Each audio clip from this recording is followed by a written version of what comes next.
telespectadores, tudo bem com vocês? Estamos aqui gravando mais um Gi Patriani em Ação. É um prazer imenso estar aqui. É uma das coisas que eu mais gosto de fazer, porque eu fico conhecendo a história de superação, de resiliência desses entrevistados que são maravilhosos e que incentivam a todos vocês que assistem a mostrar que a jornada da transição de carreira é totalmente possível. Eu estou aqui com o Glauco hoje, vai ser o meu primeiro entrevistado. Eu vou fazer a pergunta inicial para ele, depois ele vai se apresentar para vocês. Tudo bem, Glauco? Tudo ótimo, Gi, um prazer estar aqui. O prazer é meu. Muito obrigada por estar aqui. Estou honrada com a sua presença. Obrigado. E eu começo a minha entrevista sempre com a pergunta que deu origem ao meu podcast. Tá. O que significa a palavra ação para você, Glauco? Ação hoje, Gi. Primeiramente, boa tarde, telespectadores do podcast da Gi. É uma honra estar aqui nessa correria louca de viagem, Rio de Janeiro, volta a São Paulo. Detalhe, gente, ele veio do Rio de Janeiro para participar do podcast que eu gravo aqui em Santo André, São Paulo. Olha que loucura. Ação. Ação, Gi, eu entendi que é o verbo que comanda a vida de qualquer ser humano que queira chegar no nível além. Certo. Sem ação, sem ação é potência, né? Eu entendo que hoje é a potência de você fazer e chegar em algum lugar. Então eu vivi isso na minha vida, vivi isso de maneira inconsciente lá atrás, e aí vou te contar a minha jornada.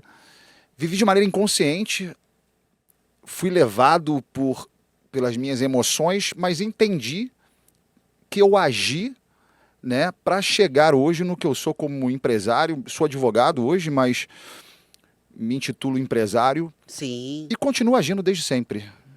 Movimento constante de aprendizado, de desenvolvimento humano, pessoal, espiritual. Ação em tudo na vida. É isso. Eu acho que sem agir, né, Glauco? Muitas pessoas ficam naquela, vou fazer e procrastina, mas não coloca a palavra, o verbo, né? O verbo agir, o verbo ação, para você fazer as grandes realizações da sua vida. Eu quero, gente, eu conheci o Glauco, contar um pouquinho aqui. Nós participamos de uma imersão em novembro, né, Glauco? Aqui em São Paulo, né? Em São Paulo. E lógico, nós temos um grupo, não conheci ele lá efetivamente na imersão, mas nós temos um grupo dos participantes e eu coloquei que eu tenho o podcast lá e foi através desse network que o Glauco está aqui participando do podcast. E eu tomei a iniciativa de te chamar, viu? Ação. É verdade, olha aí, ó. ação em loco. Hein?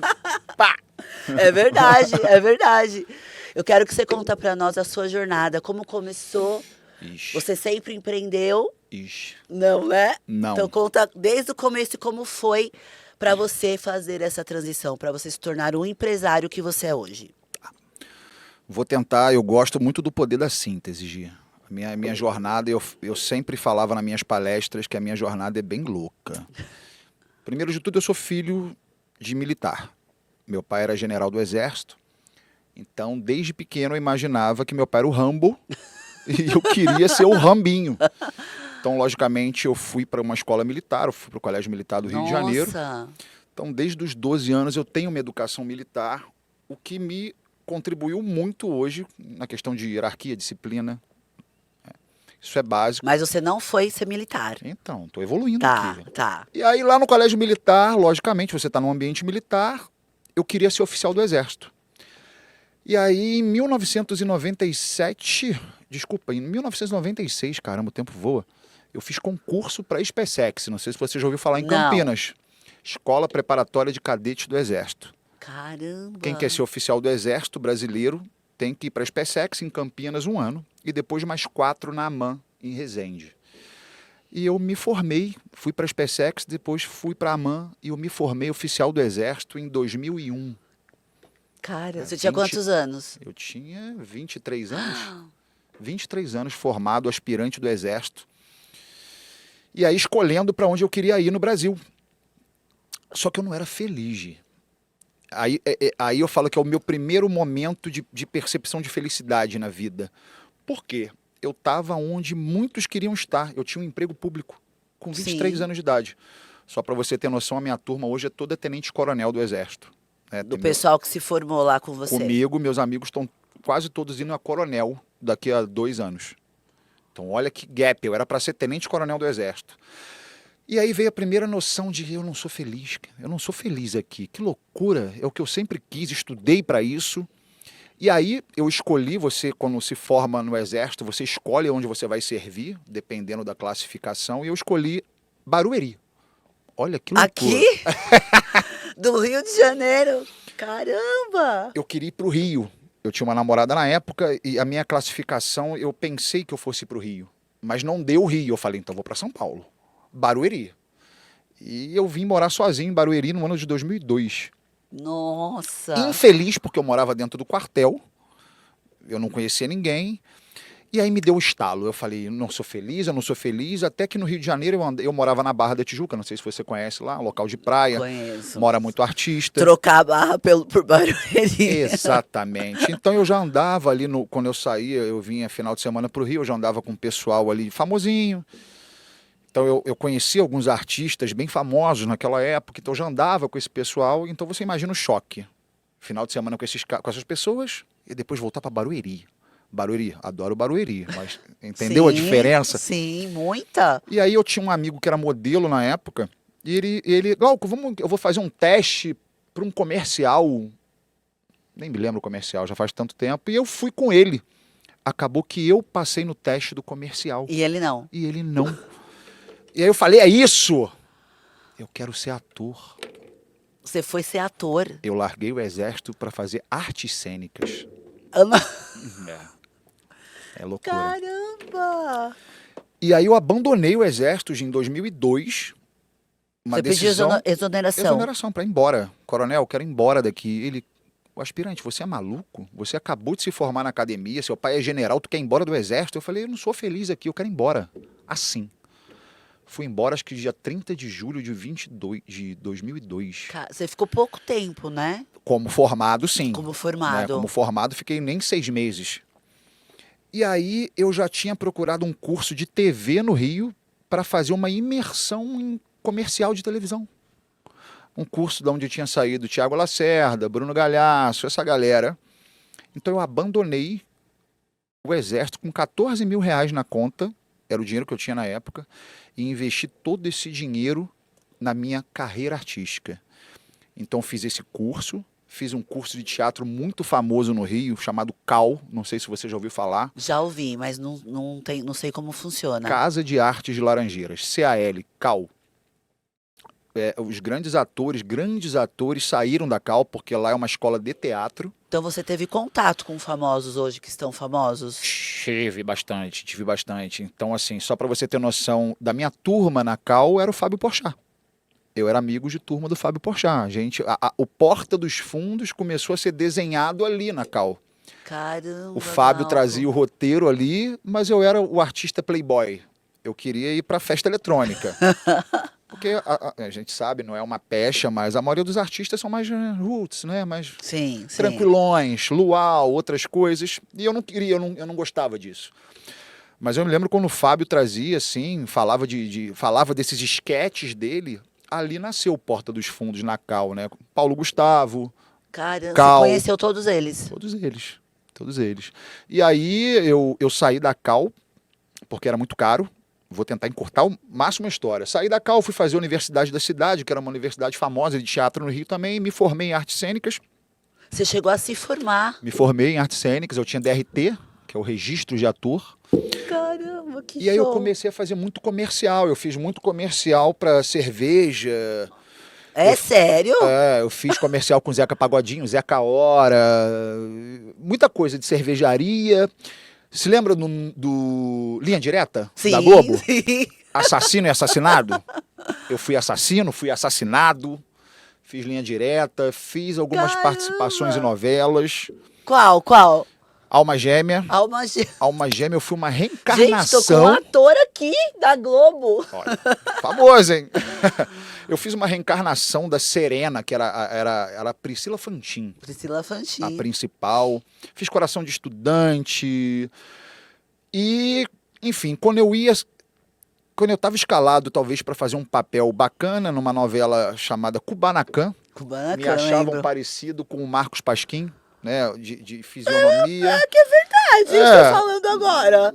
Lembra? Isso em 2002, 2004, 2005, talvez. E eu estava pré-escalado para essa novela e na Globo, infelizmente, não pode falar nome, né? Mas pode cortar. Naquela emissora, né? Naquela emissora que nós conhecemos, enfim, tinha que fazer certas coisas que não me convinham, né? E, assim, isso me traumatizou bastante. Sério, então é real isso. A carreira artística, naquela época que não tinham smartphones, assim, isso acontecia, isso são relatos e relatos de acontecimentos disso, né? Só que naquela época você não tinha uma câmera potente para gravar, um microfone, era um ator iniciante, né? Contradizendo um diretor famoso. Hoje isso é muito mais difícil, imagino que lá não aconteça isso hoje, porque talvez mudaram as políticas da casa também.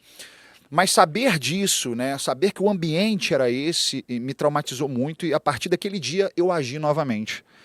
Eu falei, gente, eu tenho que ter uma profissão. Mas nesse período que você foi ator, você se sentiu realizado?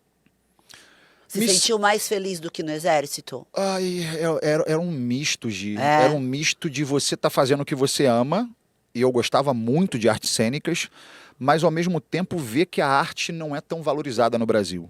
Certo. A gente estava conversando sobre isso ali rapidamente, né? Então eu não sei se você percebeu, eu gosto de estudar a coisa. Eu larguei o exército, onde eu me formei numa academia, para investir numa escola de teatro, né? Sim. E me revoltava também ex-BBBs, ex-fazendas ou ex-aquilo. Tanto é que revolta a classe artística até hoje, né? Você sai de um BBB e vai ser ator. E tá tudo bem, é a pessoa que vê a oportunidade. Mas isso na época machuca, né? Você vai falando, pô, eu invisto, eu estudo tanto. Exatamente. E a coisa não acontece. Porque também no Brasil, naquela época, só existia uma grande emissora. Talvez a Record fosse a segunda. O resto não tem um peso na dramaturgia. Todo mundo queria estar nessa emissora. Tu quer ser ator da Globo. Tu quer ser ator da Globo, não tem outra coisa. E não tinha a questão do streaming. Hoje tem uma explosão de Netflix. Sim. Hoje quase ninguém mais assiste canal aberto, né? Todo mundo vai para os streams. Então, naquela época, existia uma falta de demanda. Tinha muito ator, né? Mas não tinha trabalho para todo mundo. E, logicamente, sonho não paga conta. Exatamente. Aí vem a ação de novo. E sabendo disso tudo, eu já tinha ficado 4, 5 anos na área artística. E eu falei, cara, eu não aguento mais isso. Eu não tinha um dinheiro para pagar uma pizza, às vezes, para uma menina que eu queria sair, sabe? Isso para um homem é muito ruim. Lógico. É péssimo. Se para nós mulheres, imagina o homem, né? Nossa, e eu já tinha 23, com 5, 28 anos. Quase 30. Então entenda, eu estava aqui numa carreira pública, eu dei um downgrade, né? Para viver um sonho, mas que não funcionou esse downgrade. E aí eu falei, cara, eu tenho que ter uma profissão em que eu dependa só de mim novamente para performar na vida. E aí na MAN, como eu tinha dado noções de direito, eu escolhi. Minha mãe também me abençoou naquela época, resolveu custear meus estudos, porque sabia que eu era muito estudioso. Então, em 2008, eu fui fazer faculdade de Direito. Em 2008 eu tinha, olha aí, 78, 30 anos quase que eu entrei na faculdade de Direito. Olha. Então, Gi, eu entrei na faculdade de Direito muito mais maduro que o resto da galera. Sim. Que tinha 18. Sim. Eu falo quando a gente faz a faculdade já com um pouco mais tarde, nós temos mais ciência do que realmente queremos, né? Muito mais. Porque esse pessoal que já sai do colegial e vai direto para a faculdade, muitos nem vão por incentivo, porque o pai quer que vai. Nessa idade você já tinha passado por 2 profissões. 2 profissões e assim, dou conselho hoje para os meus estagiários na empresa. Eu tenho 18 anos, 20, eu tô ficando velho. Eu falei, acorda. Tem gente com 40 que não sabe o que é na vida. Exatamente. Experimenta tudo o que você puder. Meu conselho, experimenta. Aproveitar essa fase que não tem responsabilidades grandes, né? Saudade. Não pagar boleto é bom. É verdade. Mas e aí, entrei na faculdade de Direito, beleza. E aí eu tive um relacionamento em que ela me impulsionava bastante a trabalhar, porque você não pode só estudar, você tem quase 30, concordo. E aí vem as jornadas, fazendo direito, trabalhando em loja de shopping, olha que loucura. E aí eu cansei de trabalhar em loja de shopping, então eu trabalhei em grandes marcas, aprendi bastante sobre moda. Inclusive eu estava em dúvida se fazia direito ou moda, Nossa! porque eu achava que eu acho que eu tenho bom gosto para roupa. Eu achava que tinha um mercado ali. Olha que loucura, eu já visualizava um mercado de dar consultoria para E homens. realmente tem esse E mercado, tem. né? Eu podia ter sido o protagonista disso. Olha que É loucura. verdade. Mas deixei passar. Então trabalhei em shopping, em algumas lojas, mas não aguentava. O ambiente de loja, pô, tu ganha dinheiro, mas é muito estressante, Sim. muito cansativo. Você fica em pé ali horas e horas e horas. Não tem final de semana, não tem nada, Nossa, né? isso me matava. Morando no Rio de Janeiro, em perto da praia. Nossa, Trabalhar aquele domingo? calor de 40 graus. Tá maluco. E aí, adivinha com o que eu comecei a trabalhar? Duvido acertar também. No direito? Fazendo a faculdade de Direito, Nossa. estudando e trabalhando Vou à ver se noite. tem uma cola aqui. Deixa eu ver se tem. Acho que tem, não sei. Vê aí. Acho que você não contou isso. Não, tu vou Não. conta agora em primeira mão. Professor, Não, isso aí foi depois de formado. camarotes VIP. Olha aí. Eu comecei a trabalhar para ganhar. Por quê? Eu fazia faculdade de Direito, só que eu conhecia muita gente no Rio de Janeiro. E eu tinha uma turma bacana, de caras bacanas, mulheres bonitas. E aí eu começava a ir nas boates do Rio de Janeiro, e aí os donos das boates falavam, Glauco, você não quer botar uma lista aqui não? Tu conhece gente pra caramba, cara. Comunicativo, papapão. Falei, quero. Tá aí. Virei promoter das festas Nossa, eletrônicas. Estudando direito, Nossa. Isso, mas a minha faculdade de Direito gira à tarde. Então eu trabalhava à noite, chegava virado, sei lá, 6 horas da manhã, dormia até meio-dia para a faculdade 1 hora da tarde. Chegava na faculdade de óculos Nossa. escuro. Mas olha que loucura a maturidade. Como eu tinha uma maturidade de estudo adquirida no Exército, eu só estudava o certo, assim, literalmente o caminho das pedras. Eu não estudava muito, eu estudava certo. Então o meu CR na faculdade, mesmo trabalhando à noite, era 991 na faculdade, porque eu tinha método de estudo. Então eu conseguia... O planejamento já, desde a... Exatamente, eu conseguia trabalhar, fazer faculdade de Direito à tarde, trabalhar à noite como promoter e fazendo camarotes de festa VIP, às vezes. Então recebendo famosos. Então... Tipo camarote da Brahma, essas coisas? Essas coisas? Da Brahma eu não cheguei a fazer não, mas mais eventos eletrônicos mesmo, assim. Tá. Não sei se você conhece muito de DJ eletrônico. Ai, só... Não gosto muito de música eletrônica, mais a Loki. Tuti. Mas é gostoso, te digo, é bem legal. Então eu fazia, Tá. eu fazia o receptivo, eu mandava os convites, eu vendia os convites, eu recebia nos camarotes às vezes e curtia a festa, logicamente. E isso me deu uma coisa que eu falo que é um dos maiores capitais que você pode ter. É o capital humano do networking. Sim. Network é tudo, né? Que me serviu para quando eu me formei em Direito. Porque eu passei na OAB no 9º período, trabalhando à noite, hein? Caramba. Passei na OAB no 9º período. E eu queria, como eu tinha pressa, Gi, eu queria ser um advogado rico. Falei, não, eu tenho 30 anos, eu tenho que ser... Qual é a área do direito que dá mais dinheiro? Eu não queria fazer... Perfeito. Não é?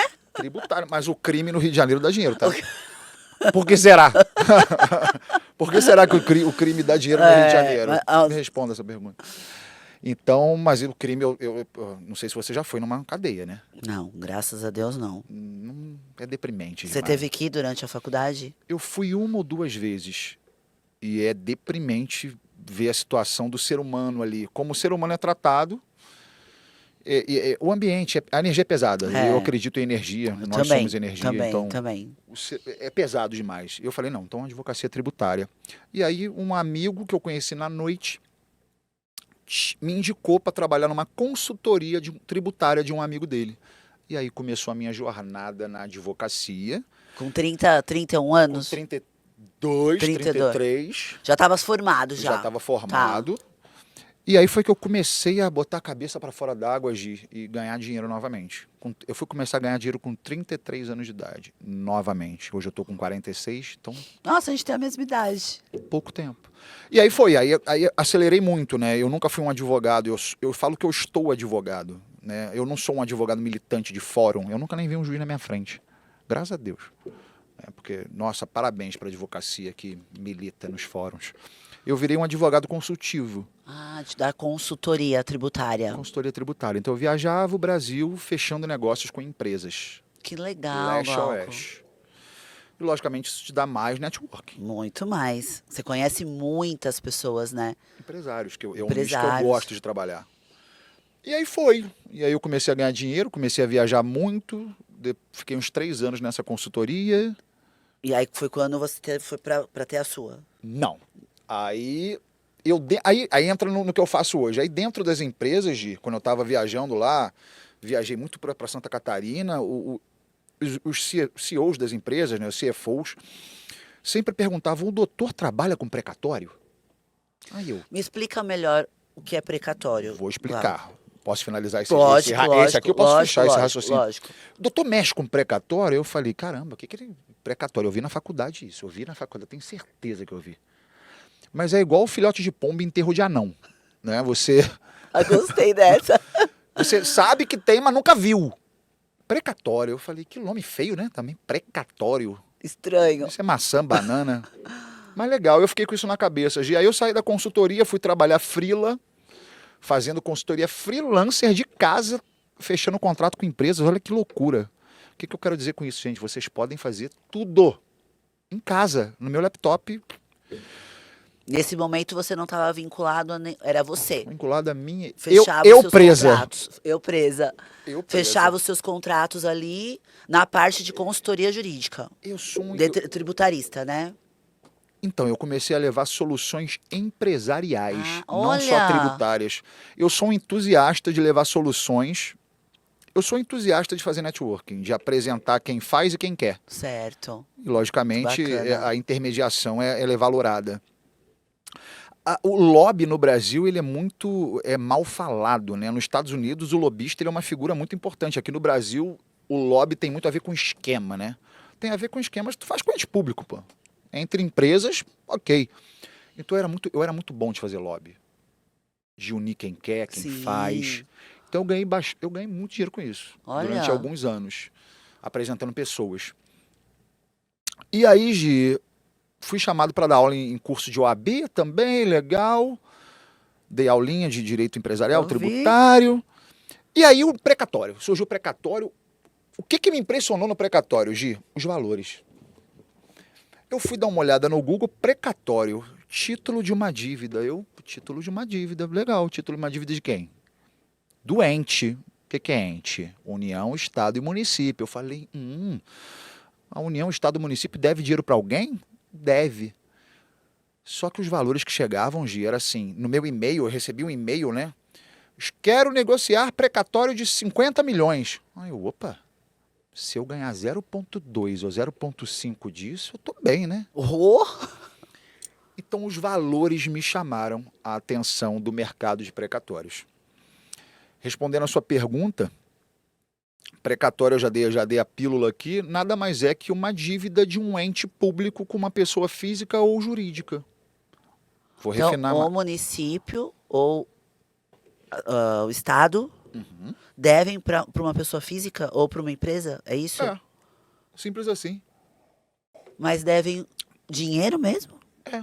Em virtude do quê? Por exemplo, você não tem um buffet? Tenho. Vamos supor que você participa de uma licitação no município aqui de Santo André. Certo. Você ganha para prestar merenda para as escolas de Santo André. Certo. Ganhou o contrato, 10 milhões de reais. O município, por algum motivo, ele não te paga. O que você faz? Entro contra o município. E aí? Aí você vai o quê? Ganhar. Vou ganhar, porque eu tenho um contrato Embasando aquela prestação de serviço. Exatamente. E aí? Aí você ganhou. E aí? Qual é o próximo passo? Recebeu o dinheiro. Perfeito. Só que o município não vai te pedir teu Pix. Hoje, tudo bem? Você ganhou. Me dá teu Pix aqui que eu vou fazer uma transferência para você. Ele te dá Não sei. precatório. Entendeu? Essa é a mágica da coisa. Então, qualquer dívida de um ente público com uma pessoa física ou jurídica é paga através de Precatório. Agora você sabe o que é precatório. Agora eu sei o que é precatório. Gente, não sabia, não tinha ideia. Loucura. Então, qualquer município, Gi, Não é Santo uma André, coisa nada divulgada. Você não ouve quase falar disso. não. Não porque não havia muito interesse nisso. E tem muitas dívidas. Hoje o Brasil tem cerca de... Posso estar errado para mais ou para menos, mas é mais ou menos isso. 300 bilhões de reais a serem pagos em precatórios. Qualquer município do Brasil tem precatório. Santo André tem precatório a ser pago. E devem ter precatórios grandes aqui em Santo André. Depois eu vou até consultar Santo André e te mandar uns exemplos. Me fala, fiquei curiosa, de verdade. Fatalmente aqui em Santo André, por estar num polo muito Sim. comercial, muito grande, industrial, fatalmente tem empresas aqui do ABC de Santo André que tem precatórios de algum município aqui. Ou São Bernardo, ou Santo André, ou Diadema. E pode ser tanto para pessoa física quanto jurídica essa dívida. Vou te dar um exemplo de pessoa física. É. A Gi trabalha na prefeitura de São Bernardo. Certo. Ih, falei com sotaque. Por algum motivo, Gi, não houve um reajuste de salário lá. Certo. Então, os funcionários, através do sindicato, por exemplo, entraram na justiça contra o município de São Bernardo. Pelo reajuste salarial XYZ. Certo. Ganharam. Legal. Não Você vai ganhar o quê? O precatório. Perfeito. Você não vai ganhar um Pix na sua conta. Porque o dinheiro nunca aparece. Não é, porque... Imagina como é que é. Aí eu te faço uma pergunta. Como é que é o pagamento das contas na sua casa, Gi? Com boleto? Não, mas você não se planeja? Sim. Qual é o nome disso? Quando a gente se planeja para fazer as coisas na nossa casa. É um orçamento doméstico. Não é um orçamento? A gente não tem que fazer um orçamento? Temos. O ente, a gente chama de ente, tá? A mesma coisa. Você concorda que o ente tem que se planejar para te pagar? Sim. Mesma coisa. Então você, com a sua empresa, você consegue antecipar esse pagamento. Você matou o que eu faço. Tá. Exatamente. Então as pessoas contratam o seu trabalho para eu vou receber daqui 5, 10 anos, você consegue... Pegou rápido, hein? Antecipar isso. Vai ser garota propaganda no meu curso. De exatamente isso que eu faço no mercado de precatórios e muitas empresas fazem. Todo ente deve para alguém, ou uma pessoa física ou jurídica. Tá. Só que você tem um orçamento que o ente tem que respeitar. Só que qual é o segredo? Todos os entes estão atrasados, tirando a União. Vou te dar um exemplo. São Paulo está atrasado 15 anos no pagamento dos precatórios. 15 anos. Então, só para você entender, se você tem um precatório de São Paulo contra São Paulo do orçamento 25, o que ele quer dizer? Que você deveria receber ele em 2025, que é ano que vem. Sim. Mas não está atrasado 15, soma 25 com 15. Você vai receber isso em 2040. O que muitas pessoas não querem porque estão idosas. Lógico. Têm sonhos a realizar, tem um estudo de um filho para pagar. Eu faço justamente isso, eu antecipo esse pagamento para essas pessoas, logicamente com um desconto. E você sempre consegue, quando a pessoa contrata você, é 100% de certeza de você conseguir essa antecipação? Ou pode ocorrer de é uma dúvida mesmo, Claro. de contratar o seu trabalho da sua empresa e não ter o adiantamento desse precatório? Pode acontecer. Tá. Geralmente, como é que é o fluxo, até para que você entenda? Essa pessoa nos procura, fala do desejo dela de antecipar. Glauco, eu tenho um precatório federal, então eu já entendi que a União deve a essa pessoa. Certo. E eu gostaria de antecipar. Eu vou fazer uma proposta para ela, eu vou calcular ali algumas questões como atraso, correção monetária, né, basicamente, e o tempo que demoraria a se receber. Eu vou fazer uma conta e vou falar, vou dar exemplos para você, Gi. Tu tem 100 mil aqui, eu estou te pagando 70. Tá. Então, estou pagando 70%. Isso é só uma primeira fase. Certo. Porque depois que ela aceita, eu peço documentos dela, onde eu vou fazer uma checagem da vida dela. Tá. Essa pessoa, na maioria dos casos, o brasileiro, infelizmente, é um país endividado. E hoje, dívidas federais, dívidas estaduais e dívidas municipais podem penhorar um precatório. Então eu estou entrando Nossa. mais profundo. Tá. Vamos lá. Vamos supor que a Gi tem um precatório. Eu estou falando de Gi porque você está na minha frente, tá? Sim. Quer mudar o nome? Não, pode usar. Pode ser Gi? Lógico. Então, tá. Então, Gi, vamos supor que você tem um precatório de 100 mil, eu faço uma proposta de 70, você aceita. Beleza, eu quero vender. Gi, me manda teus documentos aqui. Quando eu vou tirar uma certidão federal sua, Gi, a certidão não sai. Quando a Tá. certidão não sai, tem alguma dívida lá. Tá. E aí vamos supor que você tem 100 mil de dívida federal. Você tem uma dívida do valor igual ao seu precatório. Tá. Então o risco de adquirir ele é muito grande. Porque podem penhorar esse precatório de mim, comprador. Tá. Então a proposta, o que eu quero que você entenda? A proposta é só um primeiro passo. Tá. Depois disso eu vou fazer uma análise financeira e jurídica. Jurídica também? Às vezes o precatório teve uma constituição errada, juridicamente falando. Tá. E como a gente está num país em que o poder da caneta manda mais do que lei, eu já vi precatórios, apesar de expedidos, porque quando a gente fala precatórios, é direito líquido e certo seu. Eu já vi precatórios expedidos não serem pagos. Olha que loucura. Sério? Seríssimo. Tem precatórios, você fatalmente não vai conhecer, é claro, mas para quem está nos ouvindo, tem um precatório chamado precatórios do IAA, Instituto do Açúcar e do Álcool. Foi na época que teve um subsídio do governo para a produção de álcool no Brasil. Enfim, as usinas tiveram um prejuízo nisso e hoje elas têm precatórios somando bilionários. Nossa. Eu já vi precatórios de 200 milhões de usina. Precatório expedido. Nossa, é muita grana, cara. Que já era para ter sido pago. Veio a decisão da União, uma canetada da União, mandando suspender o pagamento. Uma dúvida, Glauco. Esse Todas. precatório, ele existe em outros países ou é uma coisa do Brasil? É um instituto... Eu já fiz uma pesquisa dessa. Em outros países, se eu não me engano, Espanha e Portugal tem algum mecanismo parecido que não se chama precatório, mas tem um mecanismo de pagamento de dívida pública também. Porque a gente sabe que aqui tudo é difícil, né, da gente receber do que é do governo, né? E ao contrário é muito fácil, né? Quando eles querem algo da gente, Nossa, penhora, tudo, te leva tudo. leva até preso. Leva Vem até até o preso. japonês da Federal. É verdade. Mas tem mecanismos parecidos, Espanha e Portugal, eu andei dando uma olhada nisso. Países europeus, outros europeus, eu não sei se tem. Mas é até uma coisa de... Fatalmente, você sabe, quer dizer, não sei se você tem conhecimento, o direito brasileiro, ele tem origem europeia, logicamente, então muita coisa é copiada de lá. Sim. Né? Então é um instituto antigo, mas eu sei que tem alguma coisa ali, mecanismos parecidos em Portugal e Espanha. Eu fiz essa pergunta justamente porque a gente sabe que no Brasil a grande dificuldade de se receber coisas do governo é imensa. Então tem que ter realmente alguém, né, que é o que a sua empresa faz, para ajudar que essas pessoas e empresas recebam esses valores, né? Basicamente é o que você resumiu muito bem e entendeu. A gente antecipa esses valores de forma a que o credor, a gente chama de credor, saia dessa fila de pagamento que muitas vezes ele não consegue esperar isso. Quem não tem conhecimento que hoje tem empresas igual a do Glauco para ajudar nisso, muitas pessoas morrem sem receber, né, Glauco? Várias. A gente recebe vários precatórios que a gente chama de espólio, precatório do morto. E chega aí para os herdeiros? Vai.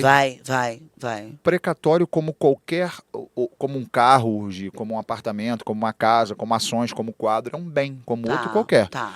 Então, havendo o falecimento do credor principal, a gente faz ali chamada a habilitação dos herdeiros. É um serviço que a gente presta, onde os herdeiros vão ser os novos donos desse precatório. Porque, raciocina, morreu a Carla. Nossa, todos os nomes hoje. Deixou 2 filhos. A União quer saber, beleza, a Carla morreu. Eu não posso depositar no CPF da Carla, na conta bancária da Carla. Aí ela deixou 2 filhos. Então apareçam os filhos no precatório agora para eu identificar e pagar o quinhão de cada um. Entendi. Basicamente é isso. E quanto tempo você está com essa empresa, Glauco, que você montou? Nós estamos em 24, vai fazer 4 anos agora. Final de 2020. Agosto de 2020, se não me engano. 4 anos. Você teve que fazer algum curso para se especializar nisso? Curso da vida, gente. Curso da vida. Não tem prática melhor Não, isso é que a verdade. vida. Porque esse assunto em específico, como eu te falei, ele não tem muito nos livros de Sim, direito. não é? Você quase não ouve falar mesmo. Não, não houve. E eu acho que a União faz questão, né, que não seja uma coisa tão divulgada, né? Não vou dizer não vou dizer a União, posso dizer a União, mas principalmente quem domina esse mercado. Tá. E quem domina esse mercado é banco Ah. e fundo de investimento. E aí, esse dinheiro, Aham. esses bilhões que você falou, quando não existem as pessoas que correm atrás, fica para os bancos? Se o banco for o comprador, eu acho que eu entendi a sua pergunta. Vamos lá que a pessoa X, Y, Z tem um precatório, ela faleceu e não tem herdeiro, é isso? Isso. Volta para os cofres do ente. Tem ali, tem vários, quer dizer, tem umas centenas de milhões ali de precatórios que não Nossa. foram sacados. Tem uma lei, que agora me foge o número da lei, que ela se até 2 anos o valor está depositado e ninguém sacou, ele volta para os cofres do ente pagador. Entendeu? Então, assim, há muito dinheiro no Brasil. Sim, sim. Muito. A questão é que ele é mal empregado. Exatamente. Entendeu? Mas essa é a minha expertise. E te falando, eu não fiz curso nenhum disso. Fui lendo. E se especializando. E uma coisa muito importante na jornada também. Beber da água de quem sabe mais que você. Sim. Então, como os meus compradores são bancos e fundos, logicamente eu comecei a ter acesso a gestores de fundos ou diretores da área de precatórios desses bancos, e eu sempre perguntava: ah, Glauco, esse precatório aqui foi reprovado. Por que ele foi reprovado? Eu queria entender. Sim, sim. Ah, isso aqui não passou na análise, esse aqui, o herdeiro, esse cara tem um processo de improbidade administrativa, mas o que tem a ver a improbidade? Não, o banco não compra precatórios com pessoas que tenham talvez uma imagem mais ruim perante o mercado. Compliance de banco, né? Mas eu vou aprendendo, Gi, na prática, todo dia. Eu faço muita pergunta. Eu tenho meus mentores aqui em São Paulo, eles sabem quem são, quem eu perturbo aqui em São Paulo. E hoje, Glauco, você se sente realizado? Me sinto realizado, amo o que eu faço, eu gosto do business. Eu gosto do business de falar com pessoas, de estar trocando da área comercial, Sim. de ser agressivo, de fazer um bom serviço, de ver o brilho nos olhos do nosso cliente quando ele fala: doutor, você me passou, dentre todos que me falaram comigo, a maior segurança possível, tirou todas as minhas dúvidas e mostrou segurança, e também não fica pressionando. É o que eu venho tentando fazer hoje, eu venho gerando essa autoridade de passar confiança para o nosso credor, né, para o advogado também, e de forma que ele possa fazer a melhor escolha, ele seja livre para isso. Então eu me sinto muito realizado, mas me sinto muito mais a realizar, assim. Minha Sim. cabeça às vezes ferve. Mas hoje aonde você atua hoje, Sim. aquela sensação de estou no lugar certo. Estou no lugar certo, gosto. E principalmente me fez alcançar uma liberdade. Uma liberdade, eu posso fazer o que eu quero. Se eu quiser tirar uma semana de férias, eu tiro. 15 dias eu tiro. A sua empresa, o seu escritório atende o Brasil todo? O Brasil todo. O Brasil todo. O Brasil Ah, todo. que legal. Logicamente, Gi, como a gente fica no Rio de Janeiro, logicamente a gente atende mais pessoas do Rio, muito de Rio, São Paulo. Eu tenho alguns parceiros muito bons, por exemplo, no Nordeste. Olha, Então eu tenho um parceiro na Bahia muito forte. Então Bahia, ele me representa. A gente acaba montando Que representações, né? Networking. network. A pessoa que faz negócio contigo e fala: pô, gostei da seriedade, a conversa é objetiva, podemos trabalhar juntos? Eu falo: vambora. E eu sei que agora, lógico, nós nos conhecemos dentro da imersão do Million, né? Isso. Que é uma imersão voltada para o mercado digital. Foi. Você está indo também para o mercado digital, montando sua mentoria. Conversando contigo, ainda tô nesse pensamento se vai ser só uma mentoria. Eu creio que vai ser modular. Tá. Eu creio que eu vou fazer talvez aulas gravadas, eu acho importante. Mas qual vai ser o público voltado? Eu tenho 2 públicos. Tá. Isso é louco. Eu tenho 2 públicos, porque entenda, eu tenho quem ganha comissão pela intermediação do precatório, igual eu ganho. Tá. Hoje eu virei comprador pela empresa, né? Eu levo o precatório para os meus investidores. Então, precatório é investimento, tá? Ah, também é investimento. É. Depois, guarda essa pergunta. Então, eu tenho... Quem quer ganhar comissão com precatórios, porque as comissões de precatório, quando você fecha, elas são bem boas. Então, a gente está falando de uma comissão mínima. Se for um precatório pequeno, uma comissão de no mínimo R$ 2.500, R$ 3.000. Olha, Tem gente que fecha 5, 6, 8 precatórios por mês. E da tua casa. Um celular e contatos. Esse é um público meu. Então, eu tenho um público que é para formar melhor esse intermediador de precatórios, porque a maioria, Gi, não precisa ser formado em direito. Basta ser um bom negociador. não precisa ser advogado, Não. então. Esse meu parceiro de Salvador, por exemplo, ele não é advogado, mas ele é um caçador nato de papel. Ele caça, ele tem relacionamento. Tá. Só que é uma dor do mercado. Qual é a dor do mercado? Esse intermediário que a gente chama de muito pejorativamente de papeleiro é o que é o cara mal preparado. Ele vira um encaminhador de papel. Ele nem lê o que está ali. Então eu quero preparar melhor esse cara Certo. ou essa mulher para estar conosco na caminhada e ser mais assertivo na busca. Esse é um público meu. Certo. Curso intensivo de formação. E eu tenho um público que é aprenda a investir em precatórios. Precatórios como investimento. Nossa, que legal. Já tem aí dois produtos na sua esteira. Tenho. Só falta, quer dizer, tá quase no papel. Acho que creio que até agosto, eu gosto de falar creio que até agosto vai estar no ar. Vai ter feito o seu lançamento. Sim, creio nisso. Nossa, que legal. Nossa, Glauco, você foi tipo do exército, artes cênicas pra muito legal a sua Do história. alfinete ao foguete. Sim. Quando você, uma dúvida, quando você saiu, o seu pai era militar, conforme você falou. Ele te apoiou quando você pediu a exoneração? Você teve esse apoio ou Não. ele foi Não. totalmente contra? Meu pai era muito calado, Gi. Meu pai era um cara muito calado e minha mãe muito explosiva. Eu me lembro como se fosse hoje, eu cheguei com as 2 malas em casa. Ele só botou o dedo assim na minha cara, não ameaçando, mas assim, a partir de hoje, beleza, a partir de hoje você só tem casa e comida. Eu não te dou mais nada. Aí eu falei, sim, senhor. Só falo isso. Minha mãe, ao contrário, já explodiu. Você é maluco. Mãe, né? Você é mãe.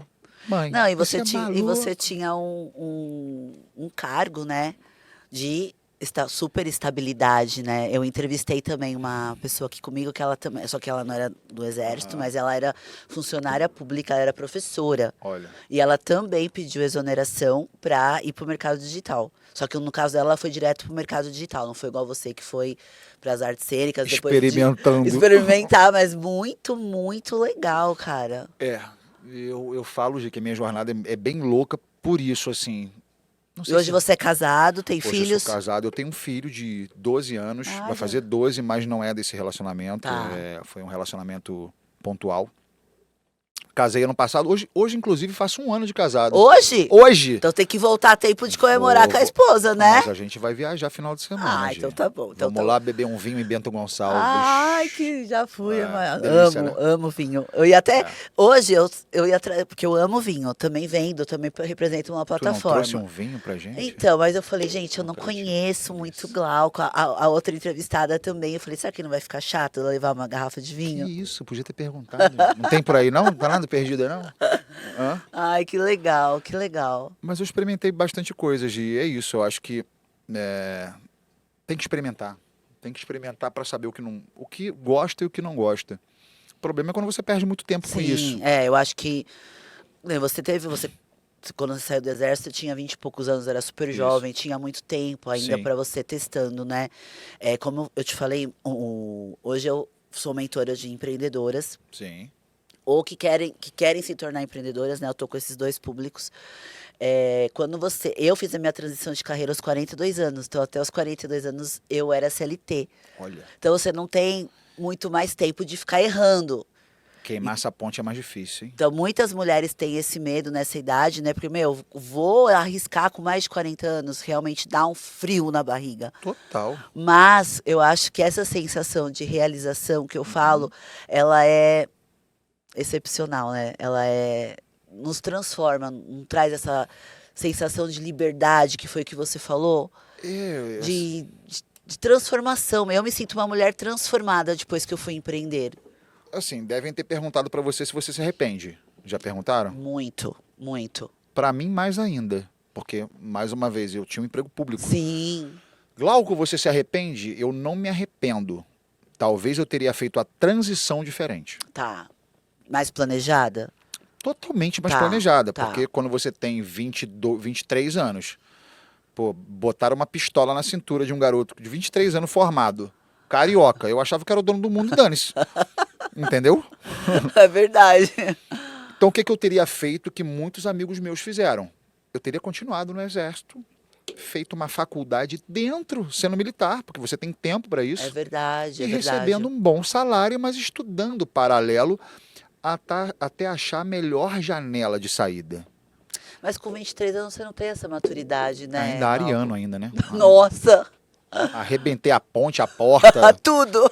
que se exploda, não sou feliz e vou embora. Vou atrás da felicidade. É. É. A vantagem que eu digo de quando acontece isso tão jovem é que nós somos mais destemidos, né? Total. Depois A gente fica medroso depois de uma certa idade, né? fica. Que loucura. Mas eu gosto muito de uma frase. Eu, como lido com muitas mulheres, é diferente dos homens, né? Os homens arriscam mais, né? A mulher já é Eu mais acho que sim. cautelosa. Então, até fiz uma live ontem. O medo, ele pode ser o seu melhor conselheiro, mas ele não pode ser o seu carcereiro, né? Verdade. Então, eu gosto muito dessa frase. Foi você que criou? Não, eu ouvi do nosso mentor, Ah, é do nosso mas mentor? eu trouxe para a minha vida. Vamos falar o nome dele, não? Não vou falar, não. Não vai falar, não. Quando ele vier aqui, a gente fala.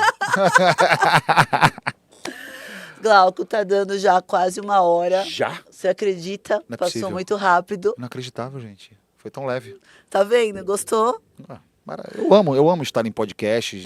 É muito bom. Eu acho, Prazer.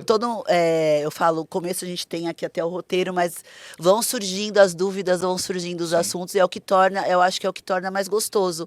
Porque você contou toda a sua trajetória, que eu tenho certeza que vai inspirar muitas pessoas quando ouvir esse mercado precatório, gente. Quando vocês assistirem, vai ter lá o @ do Glauco, como tem aqui passando, Aqui, da for empresa capital. dele. Quem tiver interesse sobre esse assunto, entre em contato com ele. Apesar do escritório dele ser no Rio de Janeiro, foi o que ele falou, ele atende o Brasil todo. Ah, reunião online tá aí pra isso, WhatsApp tá aí pra isso. Exatamente. Eu quero que você deixe uma mensagem Claro. final para as pessoas que vão assistir a esse episódio, sobre o empreender, sobre toda essa experiência da sua vida. Eu acho, eu creio, eu gosto de falar, eu creio, eu sempre falo isso. Gil, tenho certeza absoluta que vocês podem fazer tudo o que vocês querem. Não se poupem, né? Vivam os seus desejos mais intensos, explodam as pontes. Eu ouvi essa frase num curso de coaching que eu fiz e tem muito verdade. Explodam as pontes, as amarras, os cárceres. Experimentem. Parem de ficar limitados a essa. A gente fala de crenças, mas não tem outra palavra, de idade ou de que eu não posso. Não sou capaz.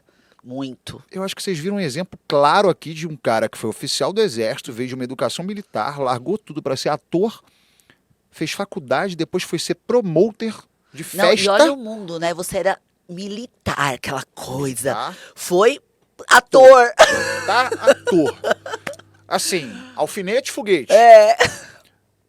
A mensagem é: vocês podem fazer tudo, mas se dediquem muito ao que vocês forem fazer, de corpo e alma, porque o ser humano é perfeito. Se um ser humano pode, o outro também pode. sim. Eu acho que essa é a minha mensagem. Acreditem mais em vocês, porque eu tô aqui hoje, com 46, feliz e querendo mais. Sim, Acho que é essa a mensagem, Gia. Legal, Glauco. Muito obrigada por você ter vindo, ter contado a sua história. Eu fiquei encantada, muito inspiradora de verdade, porque foi o que eu falei, de um regime militar para ser ator, depois advogado. Meu, sensacional. Tenho certeza que vai agregar a vida de muitas pessoas. Gi, obrigado mais uma vez e tô sempre à disposição para falar besteiras aqui, Tá ou bom. falar de empresário, de empreendedorismo, Sim. contar causos. Sim, E quando for no Rio, nos avise também. com certeza. Estamos lá. Vou lá. Faz tempo que eu não vou pra lá. Tá certo. Tá um bom? prazer estar aqui. Obrigado. Obrigada, Glauco. Gente, estou finalizando esse episódio e até o próximo. Conto com vocês. Beijo. Tchau, tchau.